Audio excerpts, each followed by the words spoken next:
అందరికీ వ్యాస పౌర్ణిమ శుభాకాంక్షలు. ఈరోజు మనము వ్యాస భగవానుడి మహాభారతం మనకి బాగా ఆదర్శప్రాయము. మన భారతదేశంలో పుట్టిన ప్రతి ఒక్కరు కూడా మహాభారతము అంటే అందరికి కూడా తెలియాలి. మహాభారతం అంటే మన నిత్య జీవితంలో మనము ఎదుర్కొనే సమస్యల కోసము, అందులో ఉన్న పరిష్కారాల కోసము మనం ఏ విధంగా ప్రవర్తించాలి, ఏ విధంగా ప్రవర్తించకూడదు, ఎలాంటి సందర్భంలో ఎలా ఉండాలి అనే విషయాన్ని మనకి అందరికీ కూడా ఈ మహాభారతం అనేది అందరికి కూడా ఒక గైడ్ లాగా పనిచేస్తుంది అనమాట.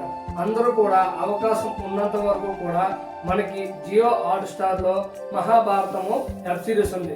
ఇంతకు ముందు ఒక ఛానల్లో ప్రతి వీక్లీ సండే మనకి ఒక ఎపిసోడ్ కింద ఇచ్చాడు. అదే ఇప్పుడు అంటే జియో హాట్ స్టార్ లో ఎపిసోడ్లు అన్ని కూడా ఉన్నాయి. అలాగే జియో హాట్ స్టార్ లో మనకి రాధాకృష్ణ కూడా వెబ్ సిరీస్ ఉంది. ఈ రెండు కూడా చూడండి. మన నిత్య జీవితంలో మనం ఎలా ప్రవర్తించాలి, ఎలా ప్రవర్తించకూడదు, ఏ సందర్భంలో ఎలా ప్రవర్తించాలి అనే విషయం కూడా ఉంది. మనం ఎలాంటి సమస్యలు ఎలా ఎదుర్కోవాలని కూడా ఉంది.